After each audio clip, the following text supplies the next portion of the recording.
The pension situation in the state of Illinois, there are a lot of public workers who will tell you a pension is a promise. And they would be right that they've been promised something from their unions and from the taxpayers, of which they also are. But the pension crisis in the state of Illinois is really the thing that is breaking the back of our economy. And now we've got coronavirus. Now COVID is here, and it's hurting the economy even more. I'm curious to all of the public workers listening right now, and I know that there are a lot of Illinois public workers who are on a pension who listen to the show regularly. I'm related to a lot of them. Is there more cause for concern today than there has been in the past regarding that pension that has been promised to them? Oh, absolutely. And just to put in perspective how many people we're talking about here, there are 1.1 million people who are members of an Illinois public pension system. That's about 10% of the adult population of the state, between the state and local pension systems, who are relying on this as their primary form of retirement security. But what COVID-19 showed is just how empty the promises that politicians have made over the years really are, because no matter what the Constitution says, no matter what they promise them when they come to work for the state, if it's not a financially sound system, if there's not enough money to make to pay out the promises you've made, then the promise isn't worth the paper it's written on. And the funding ratios of these systems, the amount of money that they hold, has been declining for years. And we recently did a stress test that found if there was a 20% annual investment loss. If they lost 20% of their investment money in 1 year, these funds would start an inevitable financial death spiral, and they would all run out of money in a matter of decades. And the reason that's important is because back in March, we looked like we were on track for about a 21% annual loss, which we came right up to the brink of, doomsday for Illinois pension systems. And markets have recovered faster than we expected. So thankfully, we're not looking at that bad of losses now, but it should be a wake-up call that we need to do something before the next shock hit. Adam Schuster is Senior Budget and Tax Research Director at Illinois Policy. Adam, with the progressive tax, or the fair tax as we're calling it, on the ballot in November, we've been pretty openly against that tax for Illinois. But would that help fund the pensions a little bit? It's not a solution to the pension problem. I'll tell you why. So the progressive income tax is projected to raise somewhere between $3.5 billion, depending on how the economy is looking when this thing takes effect. And Governor Pritzker has promised in the first year he would only give $100 million of that new revenue to the pension system. And in the long run, he wants to give about $200 million extra a year to the pension system. That's not even enough money to keep up with the annual increases of the cost of the pension system. And in fact, in a couple of years, each year, the cost of our pensions will be increasing by about double and eventually triple the amount that he's promised a progressive tax revenue that'll go to the pensions. And if you wanted to do a progressive income tax hike that would actually raise enough money to pay off the pension debt without reforming the system, it would have to raise every Illinoisan's taxes by 21%, would cost our economy about $22 billion in economic output and nearly 130,000 jobs. So it would just have to be a massive tax hike, and the harm that it would cause would more than offset any benefit of it.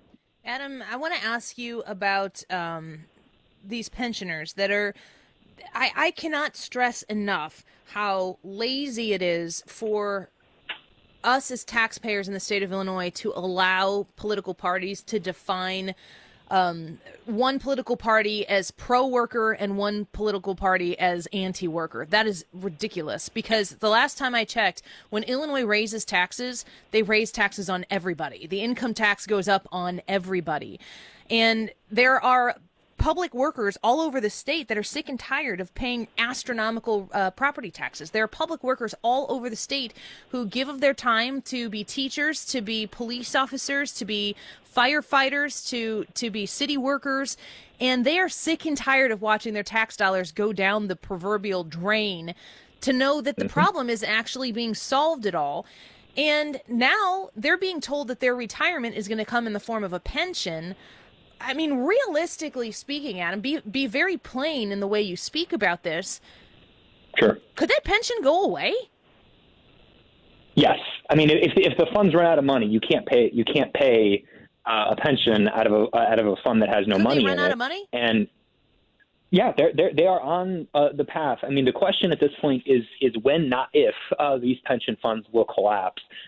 We were on the verge of that in March. So just to reiterate what I said earlier, the market trends at the time in March looked like we were on track to lose 20% of the money in those funds, 21% of the money in those funds this year. Now, the Federal Reserve stepped in. They bought a bunch of stocks. There was a whole bunch of stimulus from the federal government. Stock markets recovered quicker than people expected. They're still going to probably lose money this year, and the debt will go up, and the cost to taxpayers will go up this year regardless, but it's not going to be probably big enough to collapse the system. But we should not have a pension system that is so fragile that one market downturn could cause an inevitable collapse, could cause it to completely run out of money and be unable to pay these people's benefits.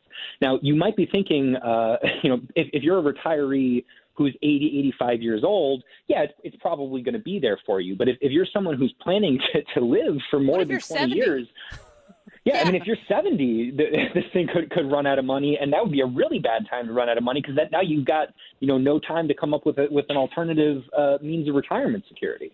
So, Adam, I want to ask this question too, because I think that this is very important for people who are looking at who they're voting for here coming in November.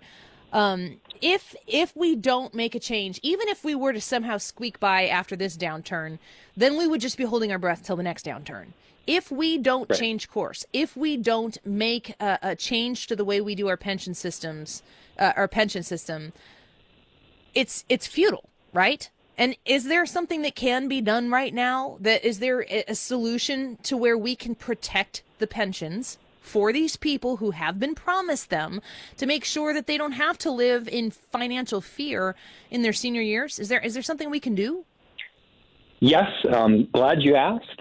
And the reality is that the politicians gave us the wrong constitutional amendment to vote on this November. They're giving you the opportunity to say yes to higher taxes, and they're not giving you the opportunity to say yes to pension reform. If we were to amend our Constitution to change the clause, not strike the clause, so that it says already earned benefits can't be taken away. The pension benefits somebody has earned for service already performed can never be reduced, but the future growth rate and the rate at which those benefits grow going forward is open to change to make them sustainable. We can put in a system, we can put in place reforms that don't cut a dime from a retiree's check. And if you're a current worker, then your core benefit, the monthly amount you're promised, won't go down at all. But things like the cost of living adjustment, the 3% guaranteed per year, might change so that that's an amount that's pegged to inflation, so that who out your there right pension now goes has up. 3% guaranteed per year? Like, where do you get that kind of deal? Nobody. No one has that. And that was a Mike Madigan special, by the way, that he sponsored the bill that did that back in 1989. And by the way, it also included a whole bunch of sweeteners to spike his politician buddies' pensions, and we've just never fixed it since. But this plan it's good for retirees, it's good for taxpayers, which they are. It's good for the entire state because it would make that pension system sustainable and still offer very generous benefits so that these people could get the money that they've already been promised to date, but it would make sure that it's not at risk of going insolvent and that the money, so then they would have the certainty that the money's actually going to be there for them in the long run. Adam, I want to be very specific here and not ask you a political question, but just a practical one. You mentioned Mike Madigan. Are we in a position right now where we have a leader, Speaker of the House, longer than I've been alive and Andy's been alive, who has been possibly preventing pension reform up until now, and now with the possibility that he might be leaving, we actually could see some action on this? Yeah, but I would strike the word possibly. It's not just possible that he's been preventing pension reform. He's single-handedly prevented a vote or even a debate on the pension reform constitutional amendment. Mike Madigan's rules as Speaker of the House give him unilateral power to decide whether a bill gets voted on, whether it gets called for debate. And if he doesn't want something debated on, what he does is he assigns it to the Rules Committee, which is just a graveyard for bills. It's just where he sends bills to die. And for the past 2 years, lawmakers have introduced an amendment that would allow for pension reform. And for 2 years, Mike Madigan has sent that to the bill graveyard. So Mike Madigan leaving office would be a great opportunity. So Illinois Policy has a solution out here for this pension system, and you can see it on illinoispolicy.org. And just, I know that I keep telling you to say the same things over and over again, but this is what you're not going to hear from the politicians who are running and trying to persuade you that everything is scary unless you vote for them, which is just ridiculous because everything is scary anyway. When you look at the pension crisis facing the state of Illinois, there is a solution that exists that does not take away earned benefits that these pensioners have gained already. Correct? Yes? Correct. Yeah. And if you were to take action now, you would be able to protect those benefits for the future with pension reform. Yes? Yes. And if you don't take action now, we could go bankrupt and there'd be no money. That's like, duh, no brainer, people. Like, I just don't understand. Exactly. And, you know, hiking taxes has been a failed strategy. This is what they've been doing for 30 years in this state. And the idea that just another tax hike, which is all this is going to fundamentally change something is wrong. I mean, you cannot wring blood out of a turnip, right? You can't keep going back to the same well. In an overtaxed state, raising taxes does not help you. It drives more people out. It hurts your economy, and it prevents the sustainable long-term growth in the private sector that'll actually bring in enough money for the state of Illinois to get out of this long-running fiscal crisis. So, you know, hiking taxes is the wrong strategy. It's doubling down on failure. If we want to fix this pension system for the retirees and so that, you know, property taxpayers can see their bills go down and we can stop seeing income tax hikes, we should be talking about pension reform, not a progressive income tax hike. Well, you know, as they say, the definition of insanity is doing the same thing over and over again and expecting different results. Trying to tax more is not going to get us out of this problem. It's time to change our politicians out. This is my pitch. But we need different ideas. We need a different approach. It's time to try something new. Stop raising taxes. Vote no on the progressive income tax, which is the same thing as the fair tax, which is the same flowery crap I keep seeing on YouTube ads from the J.B. Pritzker people. No more taxes. Let's do pension reform, and we can still protect our very valued public workers. Illinois Policy's Adam Schuster, you are one of my favorite guests that we have on. Thank you so much for coming back. Thanks, Annie.